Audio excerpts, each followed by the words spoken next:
Welcome to my first YouTube video vlog. I want it that way. Tell me why.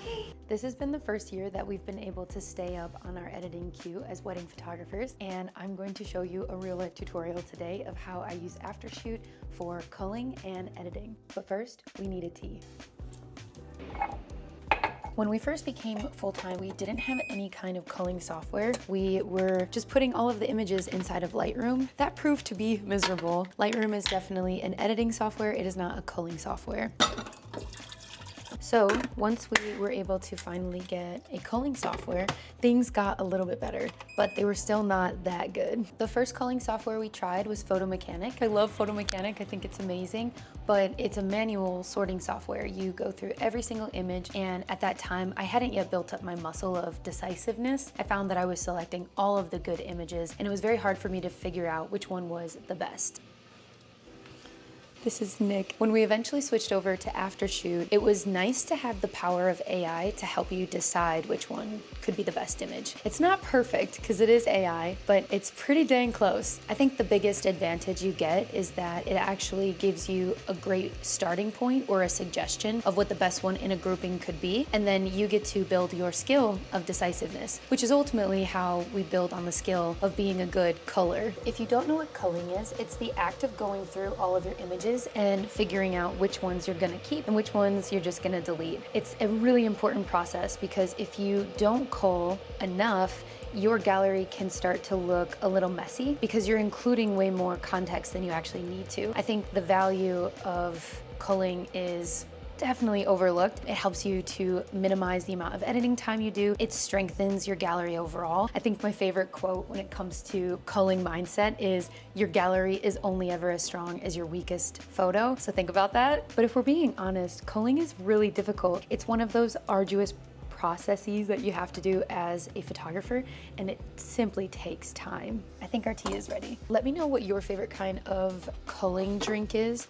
Lately, I've been having a lot of fun with matcha, but when I have just had food, I love ginger tea because it helps to settle the tummy. I've been lucky enough to be a full-time wedding photographer for 5 seasons now. We first started in 2020, which was obviously a really unique year for weddings. That first year, we only took 11, and then the following year, we took 38, and that was way too much. I know that we ended up in that chapter that a lot of young entrepreneurs do, where they don't price themselves properly, they take on too much. We had the fear of scarcity, not knowing if there was going to be more bookings, so we just kept saying yes. And so learning the skill of culling and editing quickly was most definitely the only thing that was going to be able to get us out of the editing cave culture that massive queue had us in. At the time that we found Aftershoot, we were pretty desperate to get some kind of reprieve, and AI was definitely the way to go. Everywhere you look, Nico Bug and Alex Hall.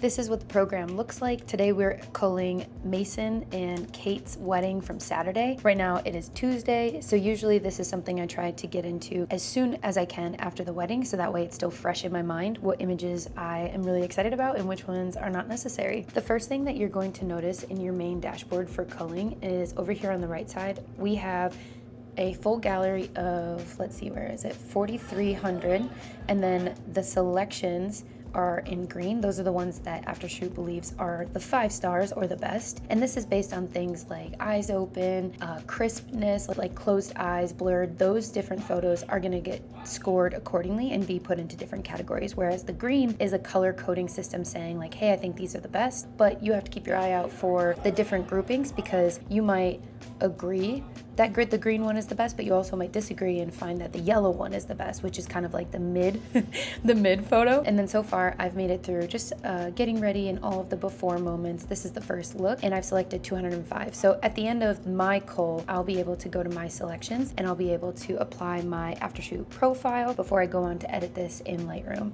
I'm making a YouTube video. I would like to thank Alex Hall for sponsoring this video. Without his support financially, professionally, and emotionally, I would not be here today. So thank you, Alex. I would not like to thank Nicholas Hall, who who always finds a way to be distracting and obnoxious during work hours. I love you. I love you, but you have an attitude, okay? You need to get a job. You need to support the family. I'd like to show you my process for import so that way you know how to set up your preferences to get the best cull possible. After you've mapped your photos, you'll organize them, then you're going to click next. Now, Aftershoot takes a moment to load all of your files, and I do think that Aftershoot runs a lot slower if you have an older or slower computer, so GPU, CPU definitely matters here. I just wanted to show you a little bit about how I set up my preferences so I have Aftershoot selecting the least amount of images. When you click on cull, you'll go over to this customize cull area. There is this one section where you get to decide if you want small groups or large groups.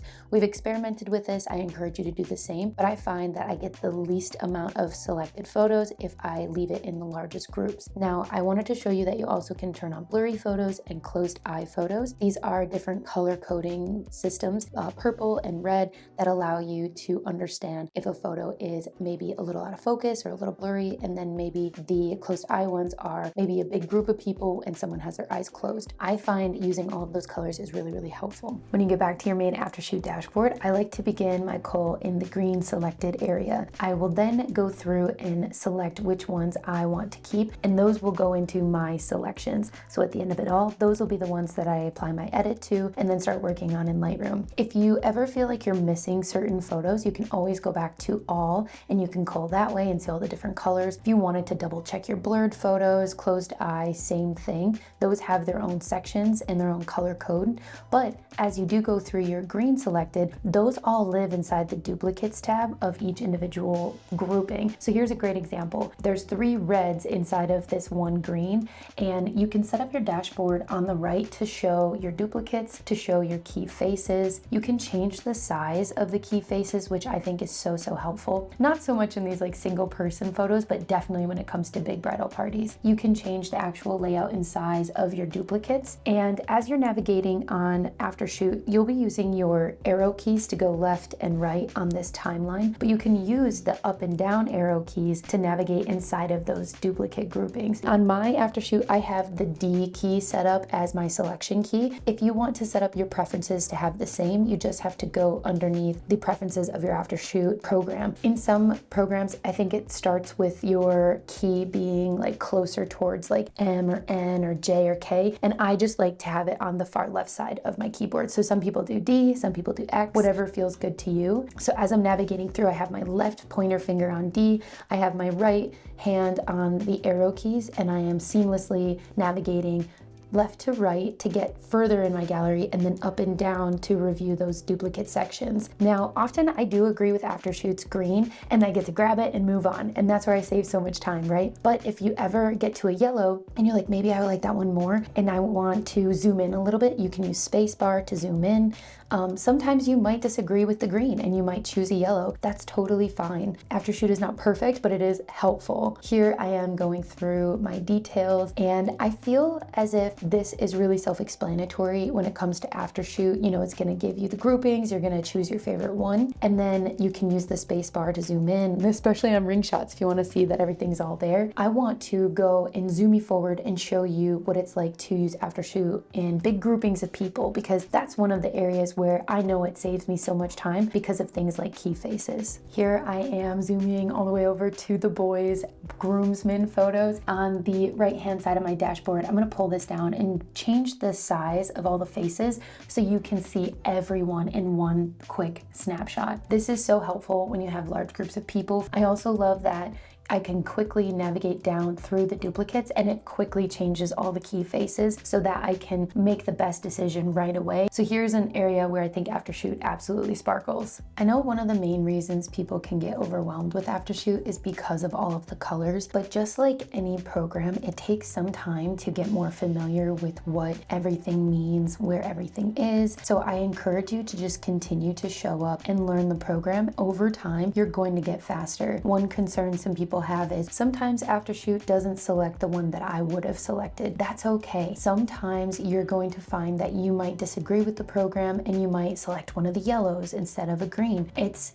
okay. I'm not asking Aftershoot to be perfect. In fact, I encourage you to go in with more of an open mind. Over time, this program will get smarter and it will learn you better. You have to give it space to grow into you, and vice versa. You have to give yourself space to grow into the program. Never go into it expecting perfection, expecting AI to just save you so much time. There will be experiences where you almost feel like you're dedicating time beyond what you expect to be dedicating for Aftershoot, because maybe you do have to go back through closed eyes, or you do want to go back through blurry because you are a slow shutter queen. Whatever the case is, there's going to be times where Aftershoot is saving you time. The green one's good, you're moving on. And then there's going to be times where you're going to go through your duplicates and you're going to make sure that these high impact photos make it into the final gallery. Where Aftershoot really will save you time is this concept of gamifying culling. My left hand's on my selection key, my right hand's on my arrows. I can really lock in for long periods of time and get my work done. So truly, when I was looking for a culling and organizing program, I needed something that would help me to develop my skill of discipline and decisiveness, so that I could ultimately overcome my disease of procrastination. And Aftershoot has done exactly that. This is a really great example of a time where I would disagree with Aftershoot's selection. Aftershoot thought this one would be the best one, and it is a great photo, but when I go through the duplicates or the other photos inside the grouping, I actually prefer this red one, which was marked out as like a blurry one, because it has the full composition of the rowboat in it. So even though the green one is a fine photo and it definitely could pass, this is a great example of why I love to recommend that you do your own review of the AI's cull, because there might be a subtle difference like this where you might want to make a different selection. I think Aftershoot recognized that Mason, being a little bit out of the depth of field, he's a little bit more blurry than Kate is. Even though Kate is my focus, the AI did recognize that he is a little bit blurry. One other funny thing that happens in Aftershoot sometimes, especially during family photos, is if your composition is super similar frame to frame of specific groupings from 3 to 4, like here, sometimes Aftershoot will put that whole grouping together and you have to go through the duplicates to find the one where that extra person either pops in or pops out. So don't go too fast. You always want to check your work. Alex and I are lucky enough to have been working with Aftershoot since fall of 2023. We originally fell in love with the program when we were trying to get out of our own editing cave culture. We have since become ambassadors of Aftershoot and are lucky enough to offer 30 days free for our friends using the code Chasing Sunset. I will include that code in the description below.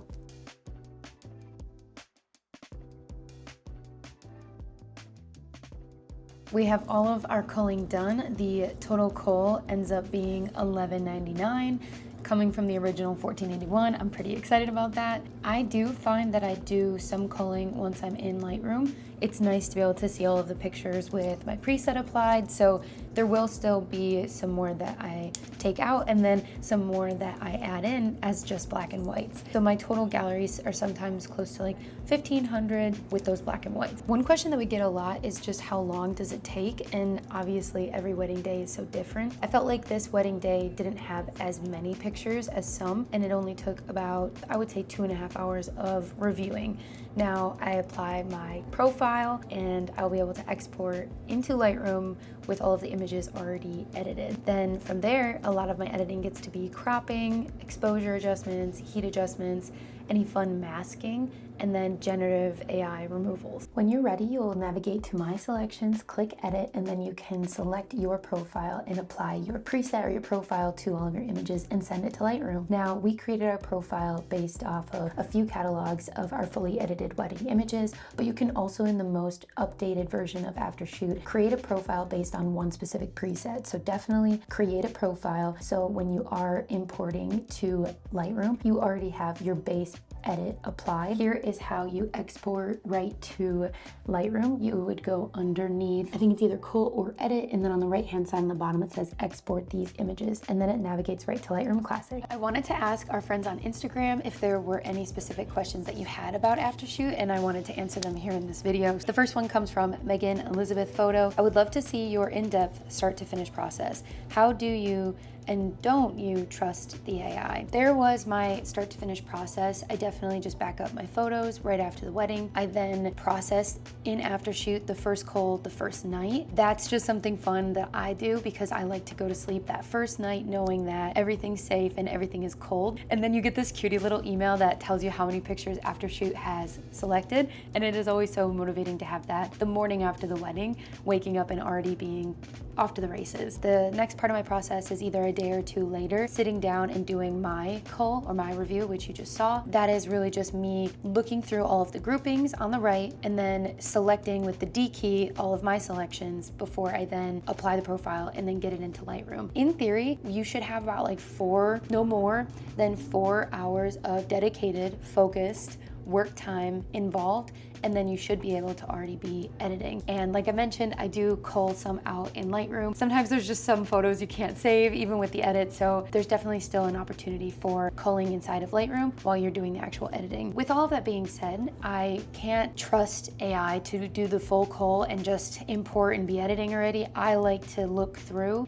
Aftershoot can only choose like the best images, but it can't always read context. And so sometimes I feel like it misses some of the images that I maybe really wanted, like a messy tabletop or something. Or maybe this happens sometimes in Aftershoot, when you're doing family photos, you use the same composition, same framing for the most part, at least I know I do. And sometimes it will group together a set of images. So let's say it's bride, groom, sister of the groom, and her boyfriend. But then we did that series and then we just took out the boyfriend and did the same grouping of 3. Sometimes Aftershoot will put that all together. And if you were only gonna go through the ones that are selected as the best image, it would only show the grouping of 3. And it actually forgot about the boyfriend completely, and the bride had to reach back out and ask me if that photo even existed or if that dynamic was documented. And it was so fun to be like, oh yeah, it's right here. But silly Aftershoot, like I was moving too fast when I was culling through those family photos, and I took for granted that all of the selected ones were all of the main groupings. So there is a little bit of human error too that can kind of get involved in conjunction with the AI error. So do I or don't I? I do trust Aftershoot is helping me to improve my process and to speed up the rate at which I can get my galleries out. I do not trust Aftershoot or AI in general to do all of my work for me. I think that's the fun of being an artist, is getting involved in the art. My next question comes from Now and Forever by Divya. Would you say Divya? Yeah. Divya. Hi. Recommendations to get your AI profile to as close as you would want. I'm still struggling. Oh, I have a solution for you. When you go to upload all of the images to make your profile, you will want to upload images that are all very similar and using the same preset. So sometimes we buy a pack and there's a couple of different vibes throughout that preset pack, and you might like experiment in your own business with using different presets. I have found that most of my editing drama has faded away once I committed to one preset for all of my client work.